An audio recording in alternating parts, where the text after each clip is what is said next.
Good evening and welcome to tonight's broadcast of the Total Nonstop Racing League. It's the Dixie 150 here at Atlanta Motor Speedway. Good evening, everyone. My name is Bob. Joining me in the booth, as always, is Joe. And Joe, tonight's race is going to be fun. It is hot. It is slick. It is perfect racing here at Atlanta. And I'm ready to get 150 miles into tonight's run. Yeah, I mean, what could possibly go wrong with a nice slick track in the heat with these cars? Absolutely nothing. That is for sure. So we're waiting on these drivers all going out to put in a run. Let's jump on board here with the 99 of Philip Scott as he's running through turns 1 and 2. You're going to want to run that high line through 1 and 2, carry a lot more momentum down the backstretch. So he's going to drive off into turns 3 and 4. And again, the top line is usually going to be the better line here at Atlanta. You may see some folks run that bottom line, but let's see. Ace House Anthony DeBarro, top of the board. Philip Scott just about a 10th off of the 27 machine. As we see one car get a little sideways, that's John Cannizzaro Sr.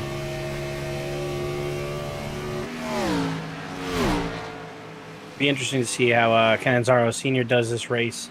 He was doing pretty good last week until a couple of unfortunate accidents put him out.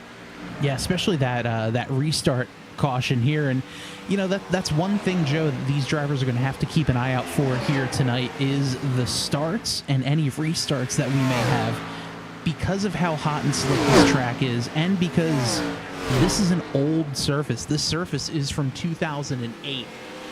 Or this is the 2008 version of this track, so there's pretty much zero grip out there as it is.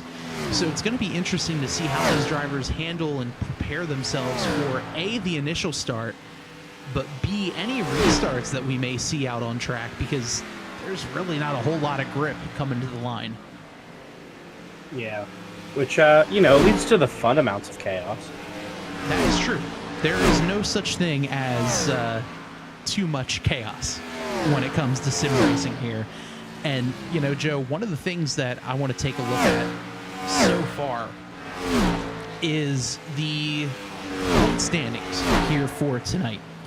Coming into tonight's race, Anthony DeBarro has a pretty commanding point lead over Nick Cohan. You see 78 points versus 57 points. 25 points is going to get you a win is going to get you 25 points. And you see everyone else there in the top 18 pretty well bunched together. Big fight for the points from pretty much third on back. Third place, Chris Cabot. You see there he's got 44 points. And all the way down to Garrett Gleason in 16th. He's got 20 points. So, I mean, one bad race for any of the guys up front and one good race for any of the guys towards the back could completely flip over these standings. Yeah, it's wild with these races how, you know, one race, we're early on in the season.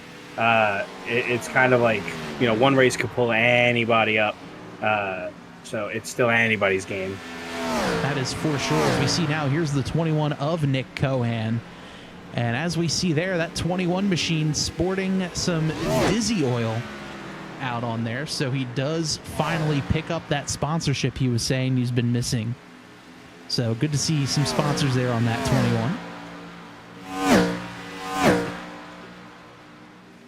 I miss all the orange, but it's pretty good.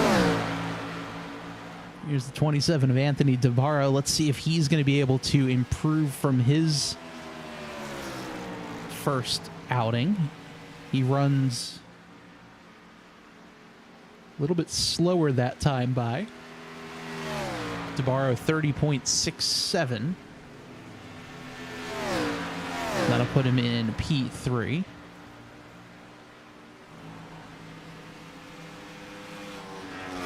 There's the 04 of Matt Schlosser.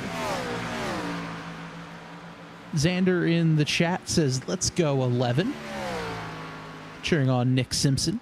Simpson right now just outside of the top 10 in P11.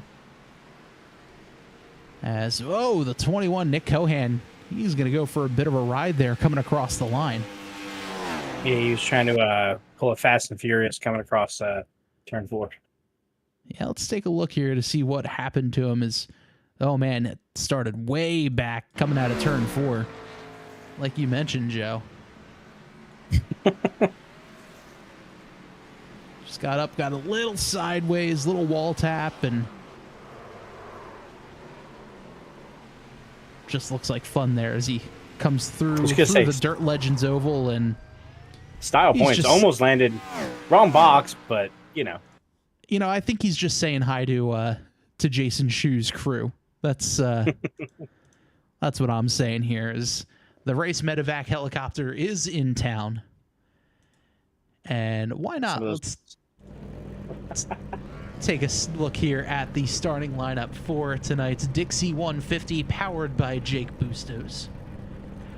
As on the pole will be the number 77 machine of John Cannizzaro Jr., Shane Ewing on his outside in P2.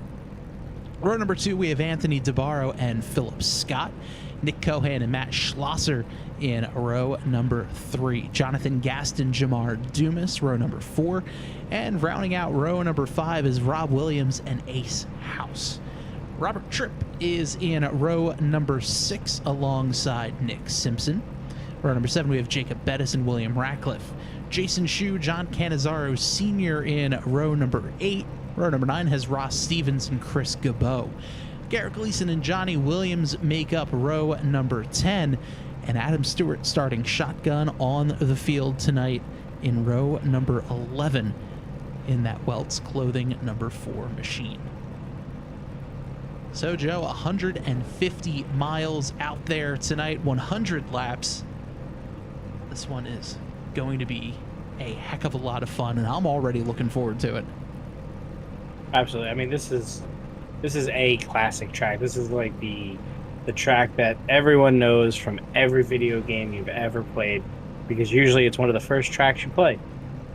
Yeah, one of the first tracks, one of the fastest tracks as well. At the time, for a while, Atlanta was the fastest racetrack in NASCAR, with speeds hitting about 203, 204 miles an hour heading off into turn 1. And these drivers carrying so much speed. Yeah, especially these the new cars for this season. They are fast, and they are at least from what I've seen. I haven't driven them personally. They seem a little loose. Oh yeah, they definitely like to be a little bit slidey out there, and that is always a good thing. As over in the chat, Tyler Avery says, "Good evening, all. Another fantastic Monday night of fast cars going around in circles. Good luck as always, and go CHR, of course, for Crazy Horse Racing." Scott Stewart pops in as well to say nowhere to go from here but up for Adam Stewart. Gotta love that. That is for sure. So we're going to keep an eye out here on all of these drivers just to see what exactly is going to happen for them as this race goes on. And I'm looking forward to it for sure. Absolutely. So the field making their way through turns 3 and 4. The pace car getting ready to make that hard left-hander on to pit road. The driver's going to have to keep an eye out for the wheel spin here. Not a lot of grip, and let's see how that all goes here as the green flag is out. We're racing here at Atlanta. Everyone minds their P's and Q's and able to get going, but Robert Tripp gets a little sideways as he's going to fall back a couple of spots. We're going to cause some more drivers take some evasive maneuvers there. But all is well. Meanwhile, out front, the Cannizzaro-DeBarro battle is going to heat up here into turn number 3. They're side by side. 1 through 6, all double file. And Cannizzaro Jr. is going to lead lap number 1. Yeah, these two, I think I'm going to start calling them peanut butter and jelly this season. Yeah, I think we're going to have to, because they are almost always attached at the hip, or at least at the bumper between them. We saw some great racing last season between DeBarro, Cannizzaro, and it kind of turned into CHR versus Dizzy for a while. As Cannizzaro opens up his lead to about 0.6 of a second. But meanwhile, a little bit further back, we got some good battles brewing here. As we'll jump on board here with the 04 of Matt Schlosser, as he's putting a little bit of pressure there on the 21 Nick Cohan.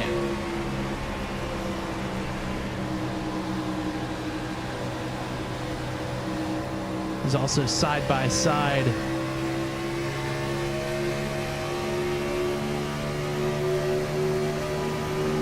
trying to get the move done on Philip Scott.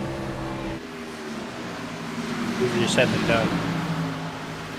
That is for sure. They call him Ninja Phil for a reason. He always kind of just sneaks his car up into the groove wherever he wants to go. He's able to do it. And of course the fact that he is an actual ninja and has been on American Ninja Warrior, but that's beside the point. The minor details.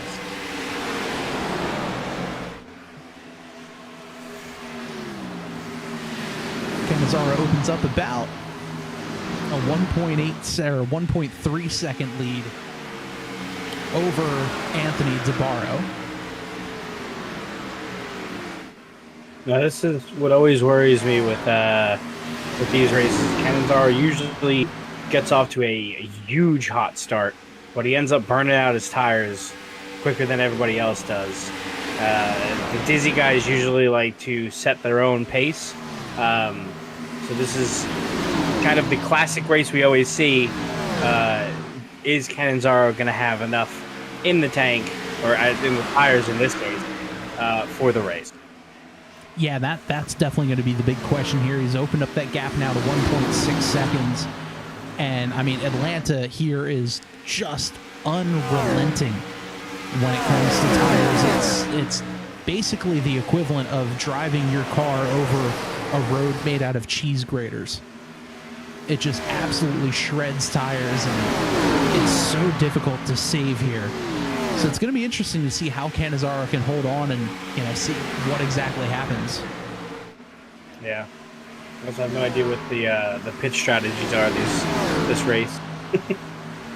Yeah, it's going to be interesting to see how they run it. I don't see them making it to halfway. I can see them maybe doing, figure 40 laps-ish. So pit on lap 40, pit on lap 80, and then have a 20-lap shootout, or somewhere in between. Yeah, that's where that pit science comes into play. Yes, the pit math that no one really fully understands. Correct. On the upside, they do seem like they have plenty of time, so Jason Schue's pit box can change their suits from the scare during qualifying. That is true, and luckily they were in fact wearing their brown racing suits, so no stains. They just get a new pair and away they go. Looks like a little bit of trouble earlier. Johnny Williams had gone off track. Something happened to the 43. What exactly had happened there to him? So here is the 43. 21st, just, tight up into the wall and sideways, and, huge contact to that inside wall. Yeah, it looks like that tire is either gone or not in the direction it's supposed to be in. Yeah, definitely not pointed in the right direction for sure. Yeah. Seems like he had some connection issues at the end there. Yeah, tough break there for Williams.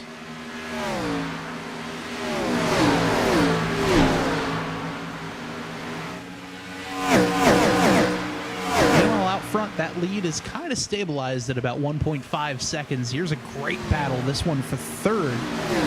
Matt Schlosser on the bottom in the 04. Jonathan Gaston up top.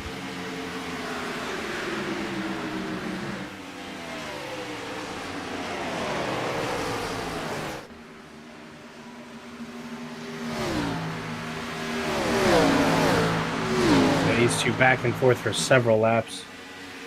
Oh, the 72 snags the wall ever so slightly. We're going to see the 04 try to take advantage of it.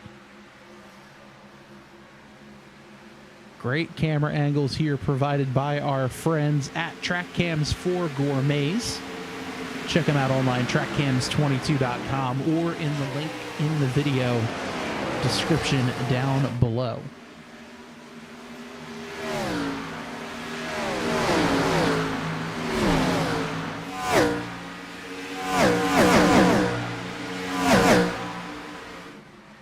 So that is the gap that you saw there. Just about 1.4 seconds, give or take, from Cannizzaro to DeBarro.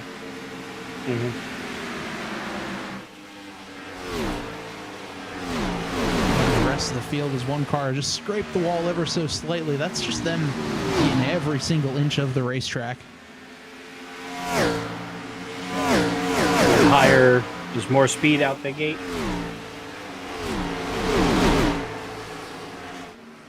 Too high, you tap the wall and end up slowing down.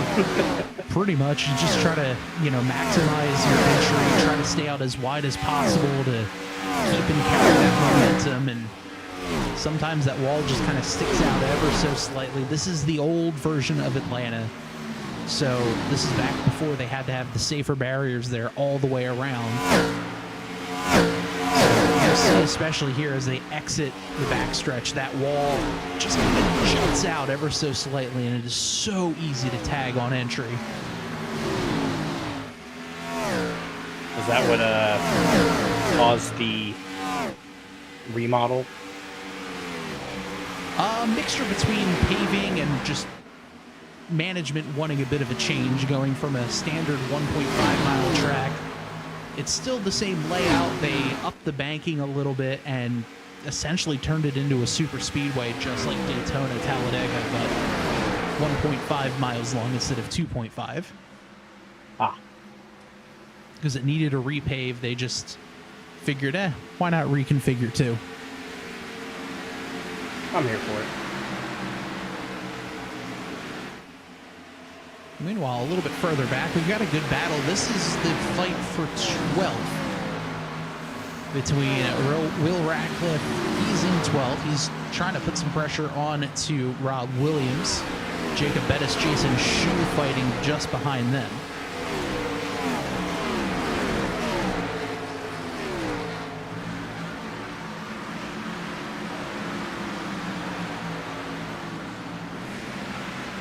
Here's that battle for 12th.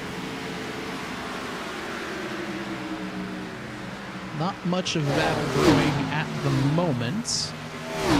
However, got ourselves a good battle here for 3rd.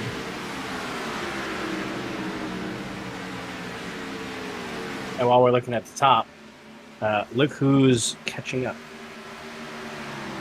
Yeah, right now, battle for the lead, just about half a second. So DeBarro has picked up a little over a second on the 77. And like you mentioned, Joe, just Cannizzaro pulls out to those huge leads, and all of a sudden just kind of falls off with the tires, and just a matter of tire conservation.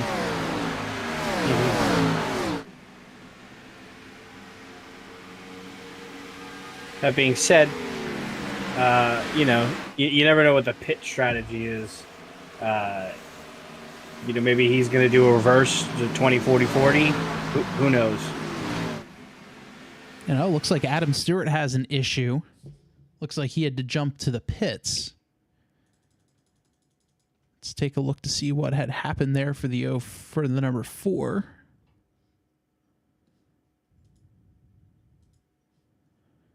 May have been a connection issue, because I've been sitting here for a while. So it looks like the 4 had a bit of a connection issue.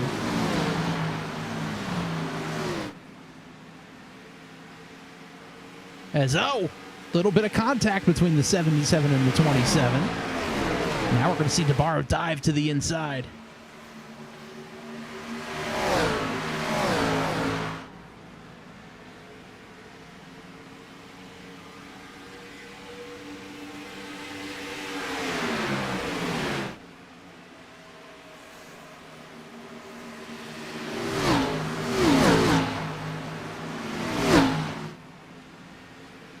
Big slide up. DeBarro gets in front of the 77.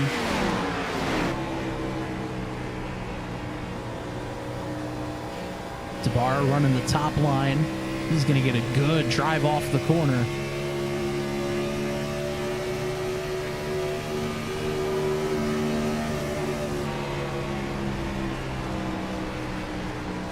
Canizar Sr. jumps off a pit road. Senior 2 laps behind.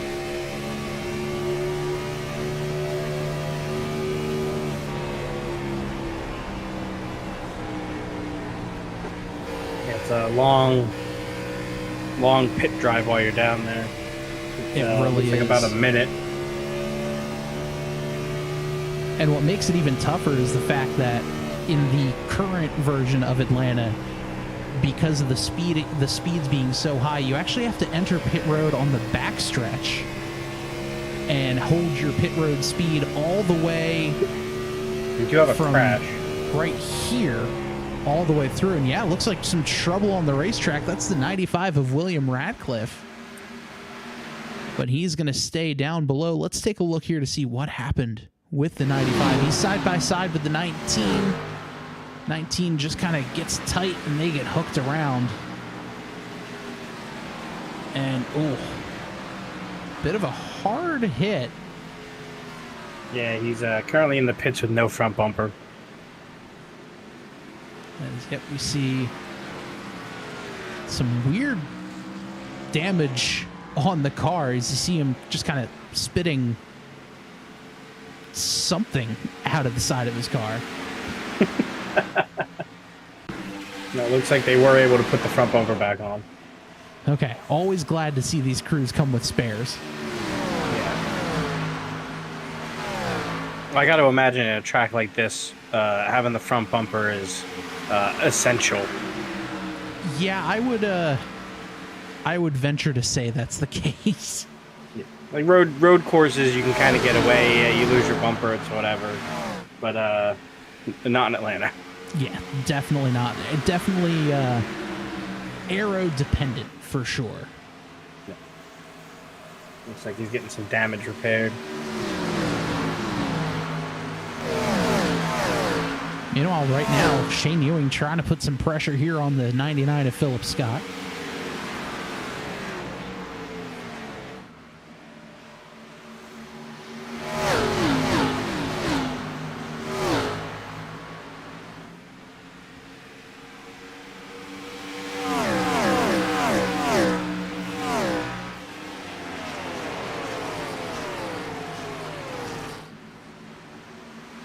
Scott, the last 4 times by, has been faster than Shane Ewing. But is he going to be able to close the distance?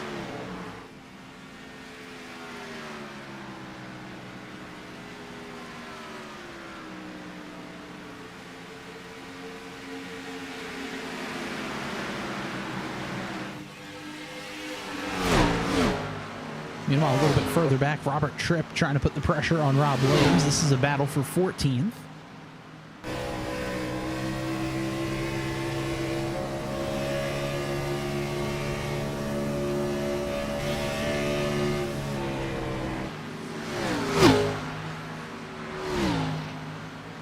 Some great racing all around. We're coming up on a third of the way through this one already. The pace has been absolutely blinding.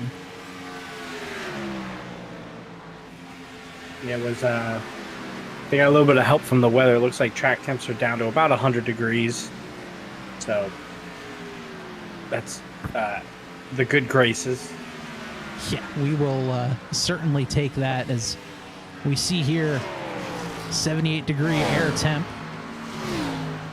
But that track temp, you see, still cooling down, but certainly still not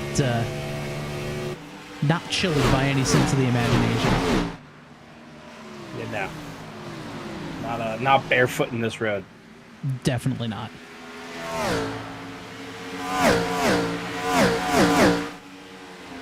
Right now you see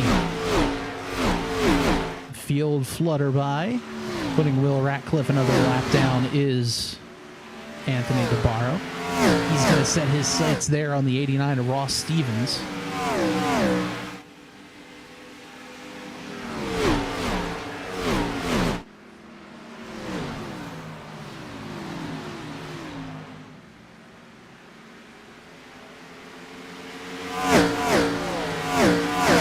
So with the way the points are looking, go ahead, Joe.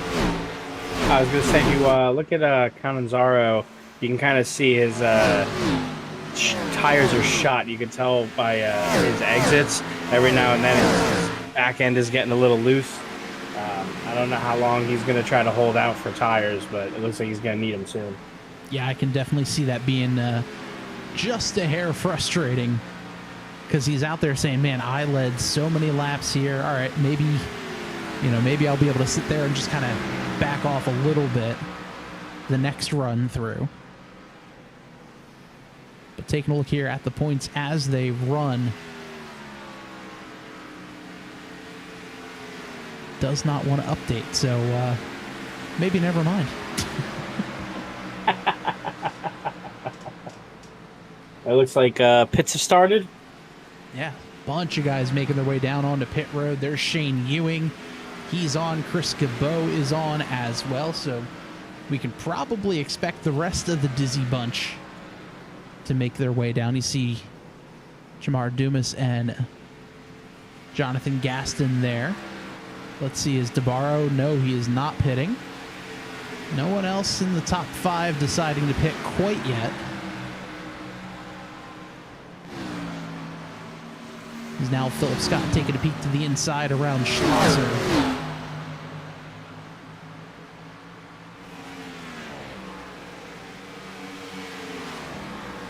Ohan's looking to try to get around Canizaro.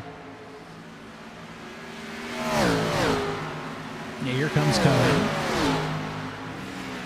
And there he goes. Just like that. And yeah, I think Canizaro is just sitting here yelling at his pit crew guys, just saying, come on, guys, bring me down. I'm ready to pit. Get these tires off of me. And now I think the driver's only one more pit stop for everyone, as Shane Ewing, Chris Cabot and company all made their way down on lap 33. Everyone else here is running pretty long. Honestly, I'm a little surprised. Yeah. I don't think anyone was expecting a green flag for the first 40 laps.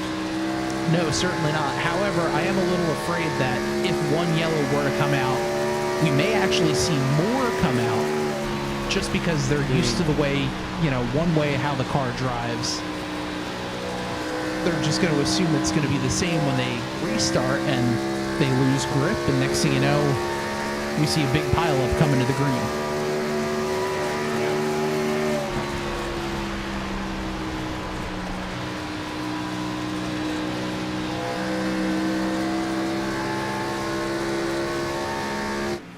Right on board there with the 27 of Anthony DeBarro.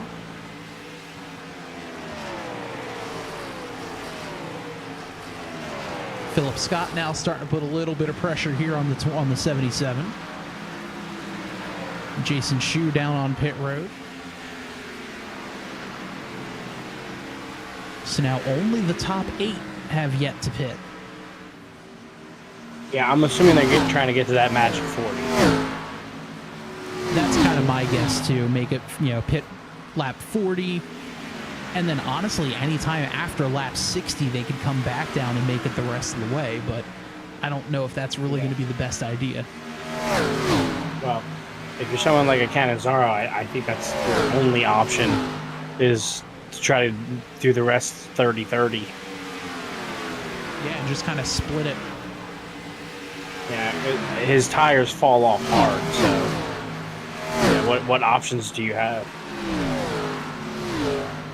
At this point, not a whole lot, as pit road is quiet for the time being.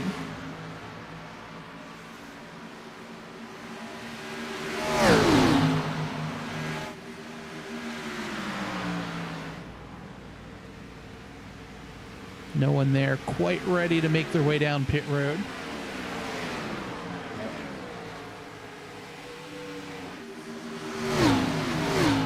So we're going to see these guys out for a little bit longer as Jason Schue gets around the 27. He's going to unlap himself.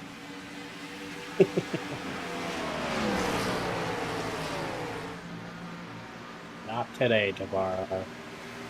Here comes the 89 as well. Anybody else hungry? Love that Dale Jr. Oreo paint scheme. Little junior-senior racing action there between Schue and Stevens.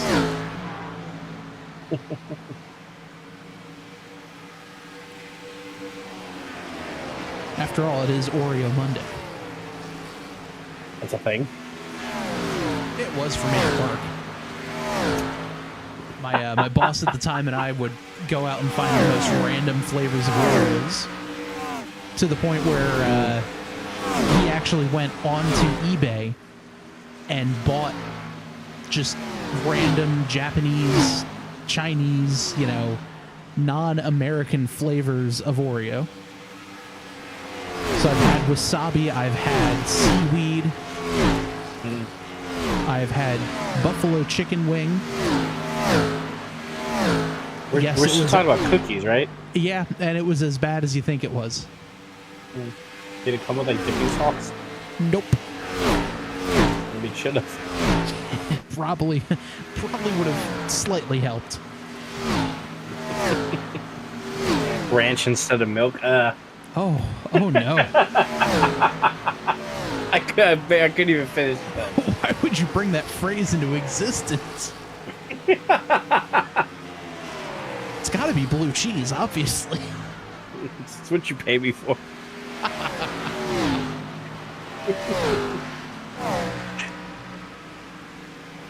Meanwhile, here, the top 8 still have yet to pit. Honestly, I'm thinking they may be even just trying to get to lap 50 at this point and just make it on one stop.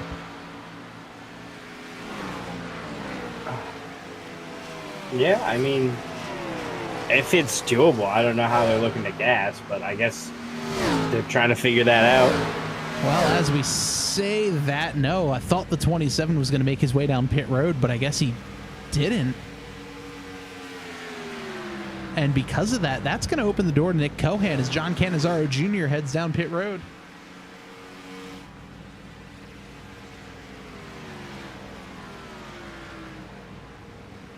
So the excruciatingly slow drive down pit road, 55 miles an hour. That's rough. Crew goes around to make their stops. DeBarro, Cohan go around. They're going to stay out again. Here comes Nick Cohan. He's going to try to peek towards the top side. Dizzy Motorsports fighting for 1-2. As you see Philip Scott off there in the distance as John Cannizzaro Jr. is down and away.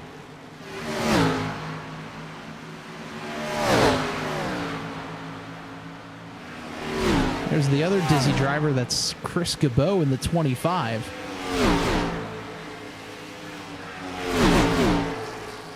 Good to see Dizzy Oil out there sponsoring multiple teams.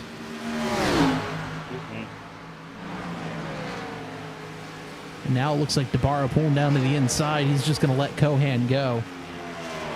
And I thought for sure they were going to make their way down pit road, but I guess not quite yet.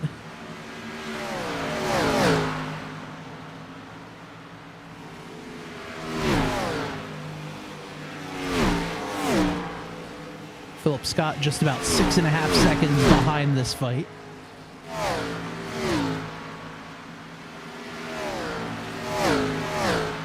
And now Matt Schlosser makes his way down pit road. Little lockup there coming on, but he should be okay. Yep.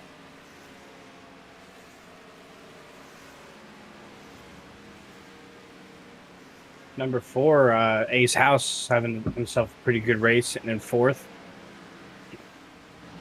Had just the worst turn of events last week. Just got hit by everybody. I think almost every accident until it put him out of the race. Yeah, essentially got jump scared there on that restart where he was out to the outside and a couple other guys came together, and next thing you know, he's got a car in his windshield.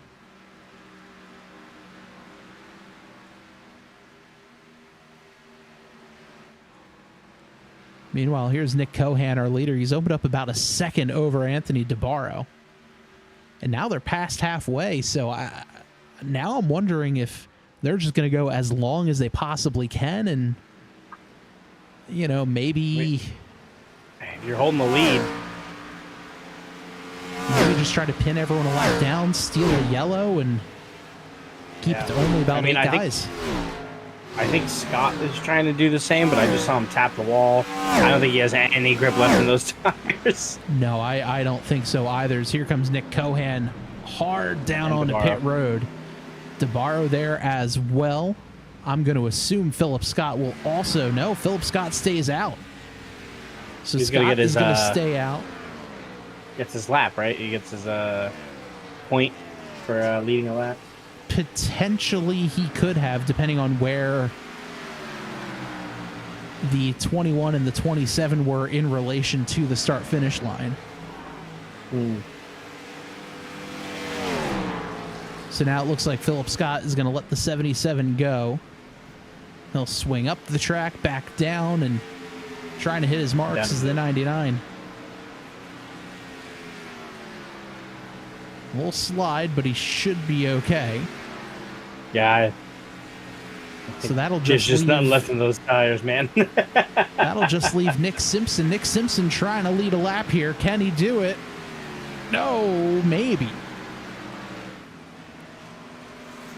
Not entirely sure if the 11 was able to lead that lap, but Nick Simpson is your leader, followed by Shane Ewing. Now, don't forget, Ewing pit back on lap 33. So now we're going to see the guys who pit early start kind of taking over the top spots as Ewing gets around Simpson. Simpson's going to dive down onto pit road right now. So we'll put Shane Ewing up front. And here is now the strategy on your screen here. So you see this. Shane Ewing pitted on lap 33. Same with Chris Gabot. Nick Simpson is on pit road right now, so we'll put Jamar Dumas up on also who pitted on lap 33. Canizaro Jr. is back in 4th. He pitted on lap 45. The two Dizzy drivers, Cohan and DeBarro, just pitted a couple of laps ago. So some interesting tire strategy going on right now.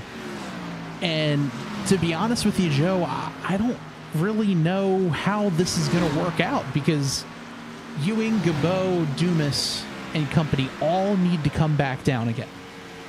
Yep, absolutely. Even if they run 51 to 53 laps, they're still going to be, it'll be about lap 86 if they were to pit. I would assume we're probably going to see those drivers come back down on lap 66 and just kind of do 33, 66, and then run to the end. So I don't know how that's going to shake up because the guys like Cohan, DeBarro very well may not need to pit, and you didn't really see these lapped car or the early pitters make much of a move. Yeah, that's the thing. They weren't. They had to pit early, what strategy or not. I'm assuming with the moves that they didn't make coming out of the pits with a fresher set of tires, they're going to have to pit again. Do they want to do the sooner, pit 60, 65 to try to break up the lap into thirds? Do they want to try to hold, maybe pit 70, 75 if they can, and have like a nice fresh set of tires for the last 25? I'm not sure. Like you said, I don't think the Dizzy guys need to pit at all. I mean, they went more than half the race already. Yeah, so I don't know how this is going to play out, but we see here Dumas getting caught and then passed by the 27 of DeBarro. And those are those fresh tires right there, about 20 lap difference between the 27 and the 28.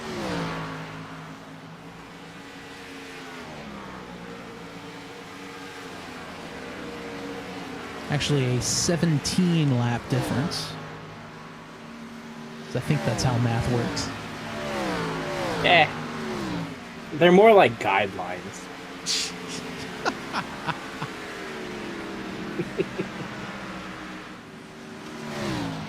So coming up to lap 60, Shane Ewing is your leader. He's got about a 4-second gap over the 25 of Chris Gabeau.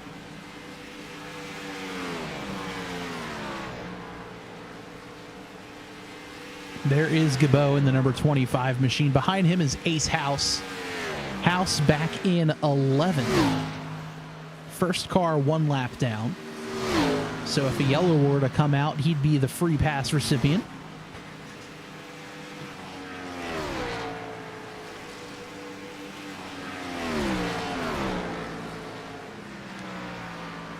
Third place, here's John Cannizzaro Jr. entering turn 3. Just behind him in that orange and black 21 is Nick Cohan. He's in 4th. Dizzy teammate Anthony DeBarro just behind him in the black and yellow machine. He's in 5th. And then about 2.5 seconds back to Jamar Dumas, who's in 6th. Have to wait another 5 seconds to pick back up on Matt Schlosser here in the 0-4 in 7th. Jacob Bettis just behind him in the Mark Martin machine in 6th, in the 6 car in 8th. And then Philip Scott, uncharacteristically back in 9th, just about 5 seconds back from those drivers. So, field very much spread out at the moment. As we take a look here on the screen to see where your favorite driver is currently. And then rounding out the 10 cars who are on the lead lap, here's Jason Schue entering turn 1. Schue having himself a good year so far. Very familiar car to Schue, as this is pretty similar to the car he drives in real life.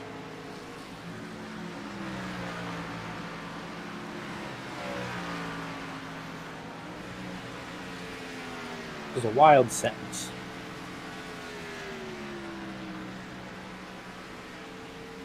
Jason Schue Racing. You don't let your dreams be dreams, kids.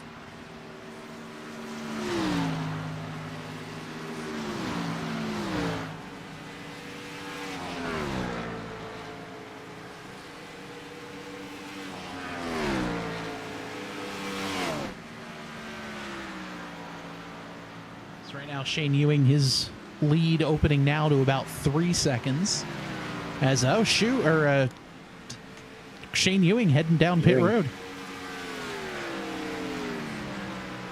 And Joe, that's right in that ballpark of coming to lap 66. So he's splitting this race into thirds. This is his final stop. We may look to see guys like Chris Gabeau, Jamar Dumas, Jonathan Gaston, and more making their way down pit road.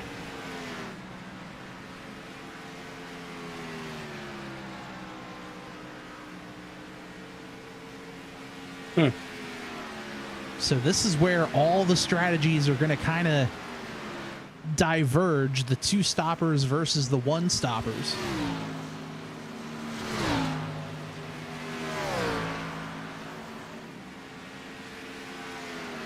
Yeah, I guess it's just, do those new tires give you enough to catch up and get around? So that last time by, let's put this into perspective as Chris Gabeau makes his way down pit road. The last time by, Chris Gabeau ran a 32.1. His teammate, Nick Cohan, who hit last on lap 51, So about 17-ish lap fresher tires. He just did a 31.9.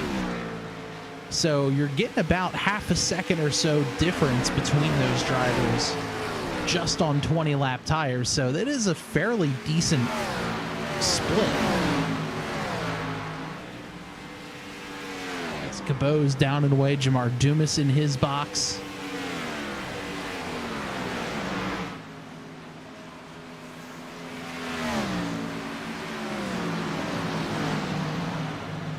That's going to swap the lead over to Cannizzaro Jr. Now, Joe Cannizzaro, this time, I don't fully know what his strategy is going to be because he kind of pit in between the two.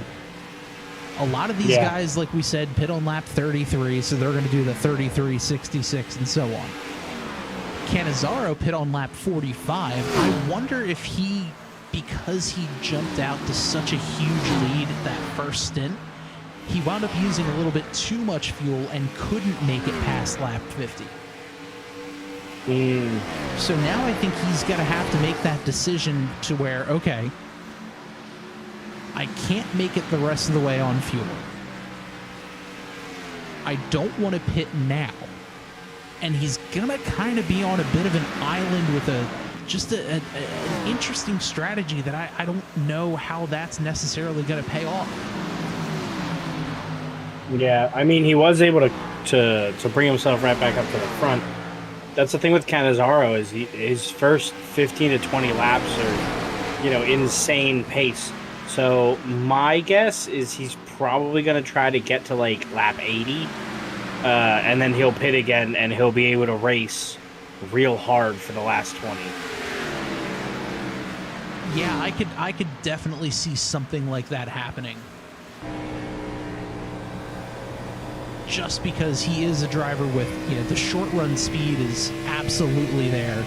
It's that long run speed and tire conservation, maybe even a little bit of fuel conservation that he maybe not struggles with. Struggle is definitely not the right word, but it's definitely something that he has to fight.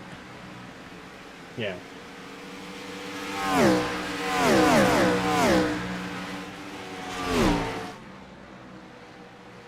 So here is that battle, as we see from the drone cam here, between the 21 and Nick Cohan and John Cannizzaro Jr.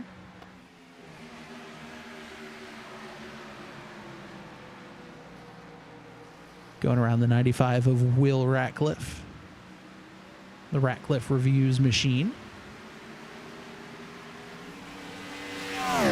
Last week, as a bit of a preview, they tagged our Instagram page at Tabletop Trio as with a little preview video of them racing together, and it was a very cool video. Let's make sure you give those guys a follow at Ratcliffe Reviews.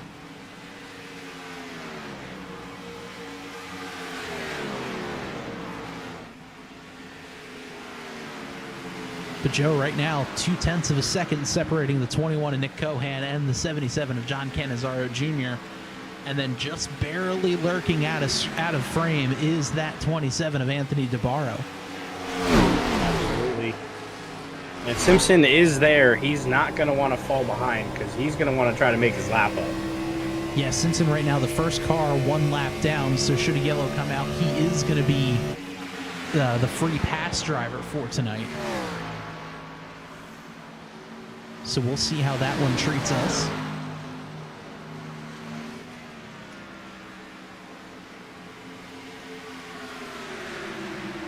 Now we got a battle for the lead. Inside goes Cohan. Cannizzaro going to try to run the top side, try to carry a little more momentum down the backstretch, but Cohan is going to get to it.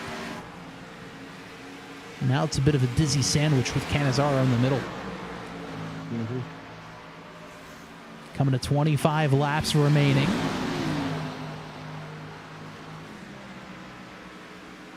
And now is where, if I'm Cannizzaro, I say, all right, maybe I pit now. I mean, I lost the lead.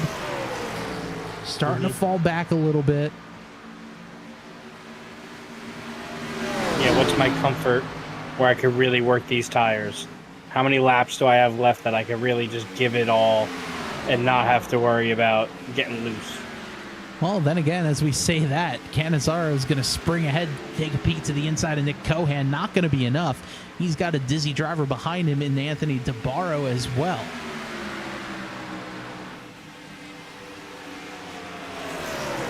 So just like that, that last time by, Cannizzaro was faster of those three drivers, a 31.97 to a 31.98 and a 32 flat. I think that's by design, though. I think Cohan and DeBarro have to hold for 24 more laps. I don't think that's Cannizzaro's plan. Yeah, I think you're absolutely right. As now we see Cannizzaro fall back to P3.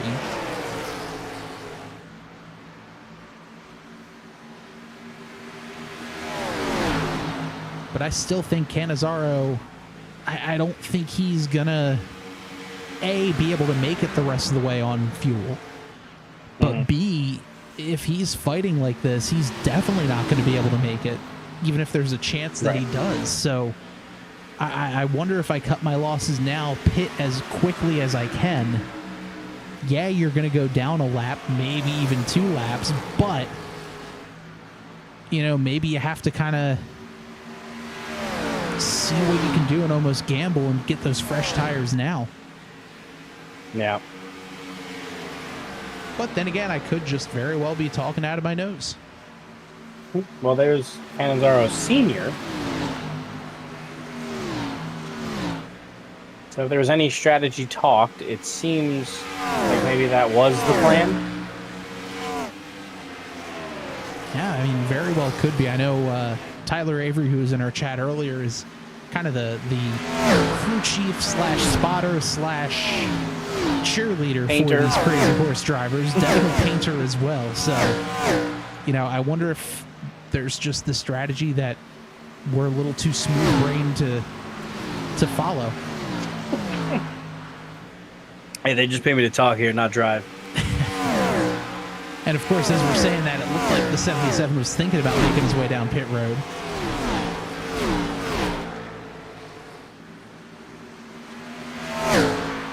As there is Senior coming off the pit road.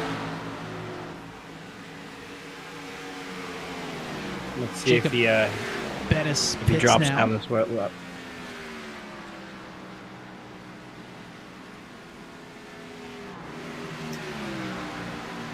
Still not quite He yet. does not. Is he gonna just try to hold on and see if he can get a third place finish? I don't know if he's got enough gas. Yeah, I mean, maybe even just try to steal that bit of a podium.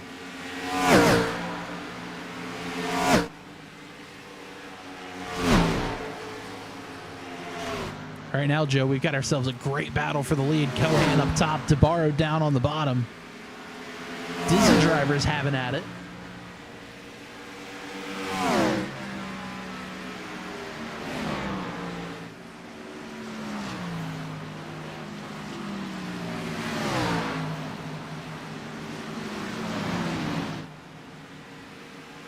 Some great racing here.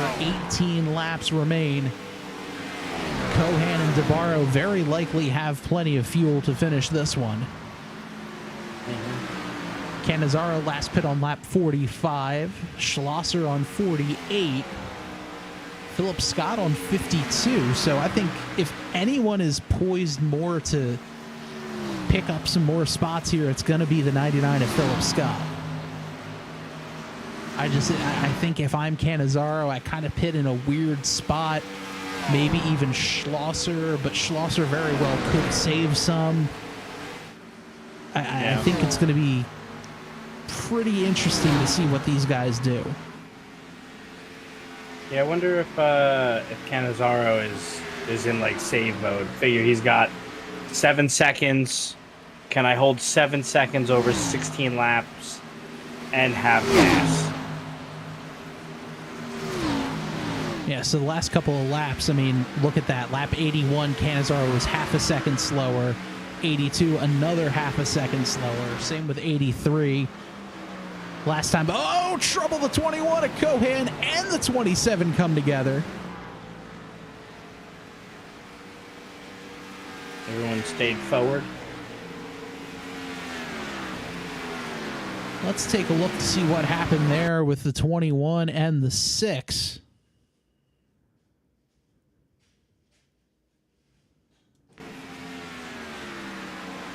So let's see here. The 21 goes off into the corner. The 6 drives down low as well. The 6 got to the inside. Oh, net code. There was no actual contact there between those two. So that just kicks the 21 sideways. And oh, he got into his teammate. I mean, all things considered, fantastic recovery. Oh, incredible save there. But now because of that, Cohan about 1.6 seconds back. That's going to bring Cannizzaro a little closer, and DeBarro's just kind of opened up. 14 laps to go. Ooh. Yeah, a little bit of contact getting between into the 89. Yeah.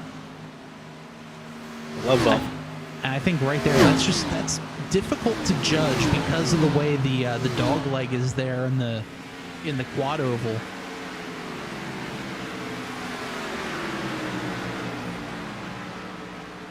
Stevens back in 16th there. These guys are getting a little antsy with 13 to go. Yeah, I think that pressure is starting to amp up. I know, a little bit of frustration when it comes to fuel saving because you want to go faster. You know you can, but you got to have that bit of discipline.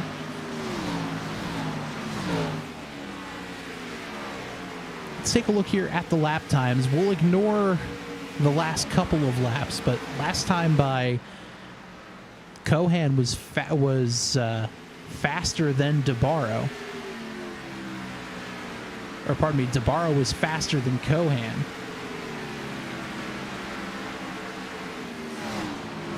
Just about even that time through.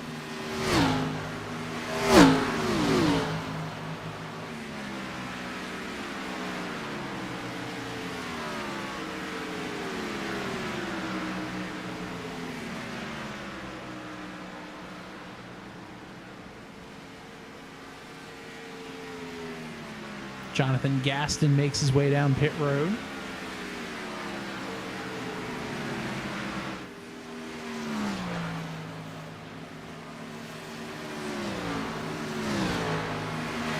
DeBarro faster yet again.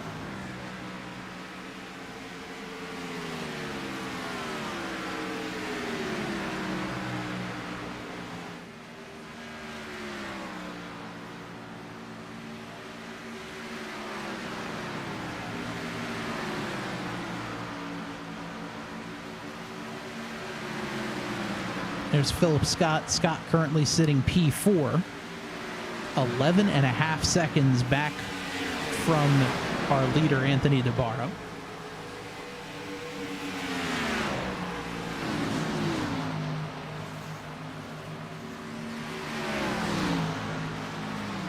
Yeah, now it's a game of if Scott can catch up to Cannizzaro.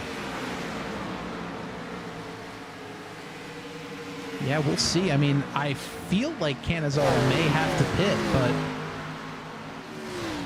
I think that'll kind of be the biggest question. Jonathan Gaston still on pit road, finally makes it down to his box. And oh, he drove through it.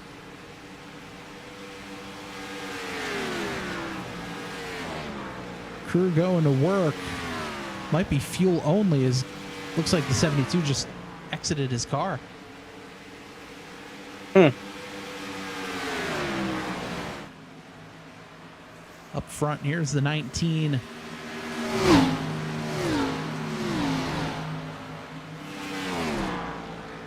Of Rob Williams trying to get his lap back the hard way. Currently sitting 4 laps down, now 3 as he gets around DeBarro.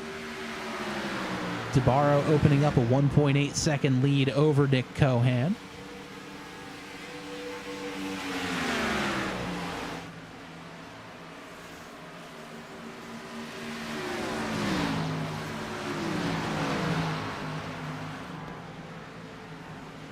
little bit further back. Here's Jacob Bettis. He's going to try to put a little bit of pressure there on Robert Tripp. This is the fight for 10th. As Tripp just pulls over and lets Jacob go.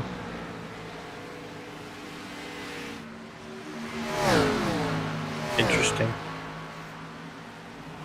There's Shane Ewing currently sitting in P6.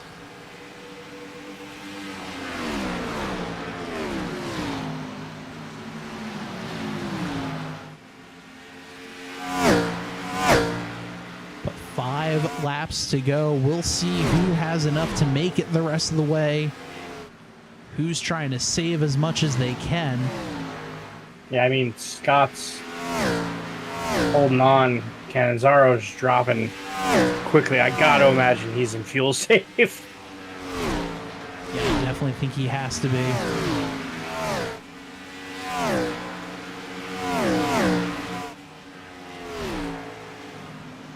There is Cannizzaro, and he's got about 2 seconds back to Philip Scott. Yeah, that is dropping relatively quickly.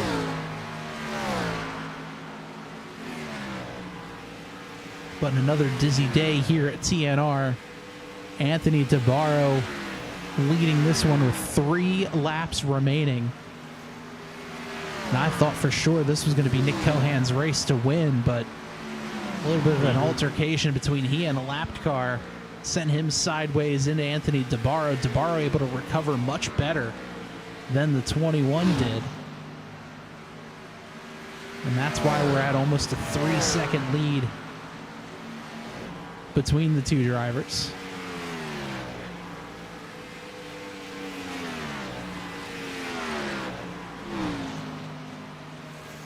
Two more laps around for this Dizzy Motorsports squad.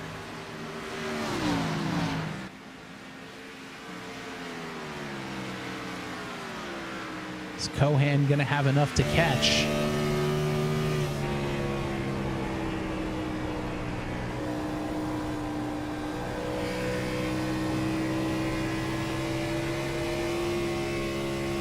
Squirrely was Cohan there coming out of the corner with 1 more lap to go.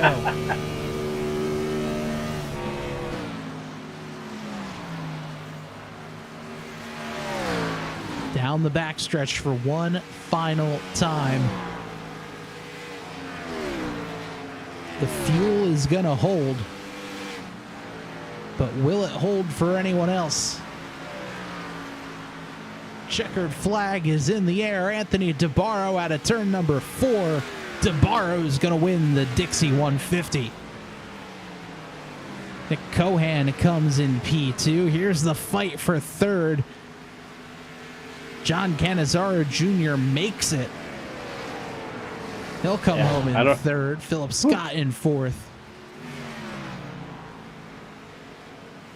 Schlosser, Ewing, Gabot under a blanket.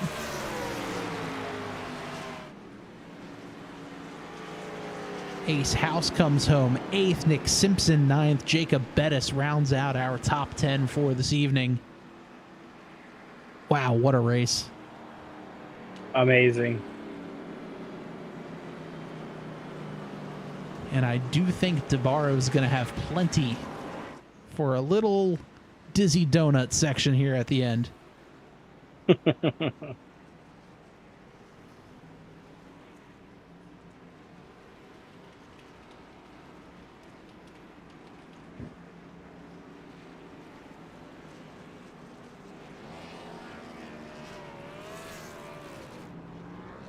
I think Schlosser ran out of gas on turn 3 or turn 1. Talk about barely making it in.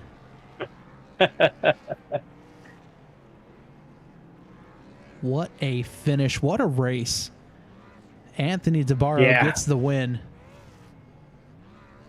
It's been a minute since we had an all green here in TNR. I know, and it's great to see after some tough sledding last couple of weeks, a great run here.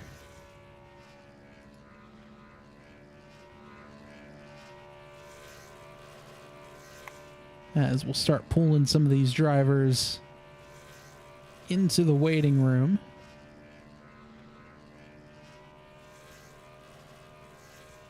DeBarro is going to see how long he can go. About another 30 laps. Yeah. Very impressive.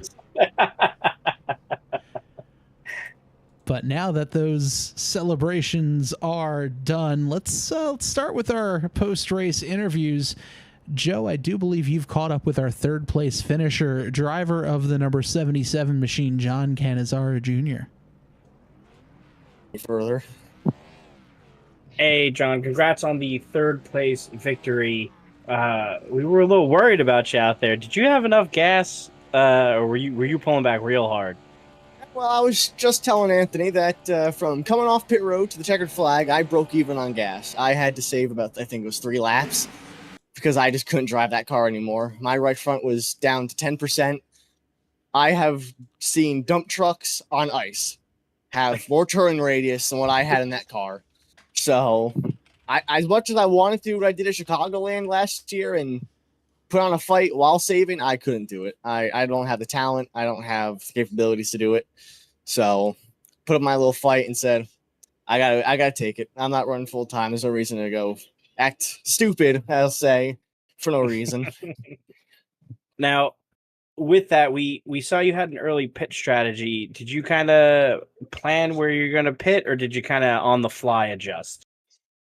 I wanted to get to halfway just and confidently one stop it, and that way my tires wouldn't be completely gone by the end, but I kind of botched that. I thought I was doing a good job saving, and then it's one of those things where, there's no car around you to gauge off of, and just he kept catching me, and then just went by me. So I know it is what it is. You got to think of these things on the fly when you're racing, and considering I haven't really done a whole lot of racing since last year, after my weekend, I'll gladly take it. It's what it is. Absolutely. And I'm sure you got some shout outs for us. Well, if you hear my father in the background acting like a child, he's very happy that he got to pass me on his fresh tires and drive away from me at that. So we had a long weekend. We went up to Maine from New York, the 5-hour drive to go watch the Oxford 250. So we got back today. We're completely sunburnt, both of us, but we wanted to make sure we raced today. So obviously, I had a lot of fun with him. Got to thank Tyler. Went up there. He was the reason we went to the 250. Paints all my cars, and I got to meet him in person finally. So thank you to him for the cars and the opportunity to go see that race, and my first asphalt short track race, if that's hard to believe. And you guys put on the broadcast, Garrett, Mike, all those guys that helped TNR run. And I'm not running full time this year, as I've said probably 1,000 times, but I will get a win this year, whether I have to wreck somebody or have my father go out there and do donuts in the middle of the racetrack. I will have it happen. Well, congratulations on the finish. And if we see you out there next week, hopefully we'll be chatting with you. Thank you. All right. That is John Cannizzaro Jr., our third place finisher here tonight. I'm now joined by our second place driver of the number 21 machine, Nick Cohan. And Nick, congrats there on the P2 finish. Looked like we're going to see a pretty good battle between you and DeBarro. Looked like just a bit of contact, maybe a little bit of net code possibly between you and the 6 there coming in. Talk me through that and, just trying to fight your way back and claw back to catch your teammate. Yeah, just saving tires, about 20 to go, lit the fuse, and it's going to be a hell of a battle. Ant was running the bottom pretty good, and I just felt more comfortable on the top when it was time to go. As far as speed-wise, I felt not as fast on the bottom. So just tried to run the top and see how it played out. I don't think I was going to give up that lane. It actually started to work better on the bottom in 3 and 4, though. I could tell my lap times were a little bit quicker, but it's a shame. 2 Dizzy Motorsports cars racing up front and, get wrecked by a lap car back in 20th place. If I was in 20th and 2 laps down, I'd probably just focus on finishing the race, but hey, we all cope with irrelevance differently. Fair enough. And, coming into this race, was your strategy to just kind of sit there and say, all right, let's pit it halfway. We can definitely make it. Or was that just kind of all right, we can make it past halfway, so why not? Because it looked like a couple of your teammates, both Chris and Shane, they tried to do the two-stop strategy. Was there any thought of maybe doing that instead? No, not on my end. I think my strategy of just running a halfway, as much as splitting it 3 would have probably been a little bit more fun. I think splitting it in half worked out better for the way I drive. I'm a lot better in the long run, and I felt really good. Ironically, around 30 laps when everybody else was probably screaming for tires, I actually started to feel the best. So there was kind of no chance for me to do that 3-stop strategy. Sometimes I like to try that just to do something different and maybe get lucky with some yellows or something like that. But this is one of those tracks where tires matter, and I felt really good in the long run, and thought I was in good spot track position wise. Worked my way back up there to second behind Anthony, and I knew he was kind of going to be on the same strategy, so it was going to be nailing the pit stop, get on and off pit road really good, and I did, but so did Anthony. So it was going to really make for a good finish. It's a shame you guys didn't get to see that. For sure. And Nick, before we let you go, I'm sure you have some shout outs, so let's hear them. Yeah, just want to thank Disney Motorsports, all my teammates. Obviously, congrats to Ant on another Disney Motorsports win. I know the 6 car is a little upset, but happy to have another Disney Motorsports car in victory lane. Disney Oil for finally getting a sponsor on this thing. Wish it was beer. We're not going to go out and crack open a can of 5W30 and drink that, but we are going to celebrate with some DeBarro sliders in victory lane. So other than that, thank you guys for putting on this broadcast, and thanks to Garrett and everybody at TNR that behind the scenes puts on a really great league. Great to hear that. Well, Nick, congrats again on the P2 finish, and hopefully we'll be able to chat with you next week. Yep, thank you. All right, that's Nick Cohan, our second place finisher here tonight, and Joe's made his way down in the victory lane for an interview with our winner, driver the number 27 machine, Anthony DeBarro. Hey, Anthony, congratulations on the victory. At this point, I think I should just start putting a name tag for you up here. This track eats tires alive, and you were able to put in about 20 more laps than pretty much everybody else out there. Are the Dizzy tires just like magic? I wish that was the answer. I mean, it's just being disciplined, like,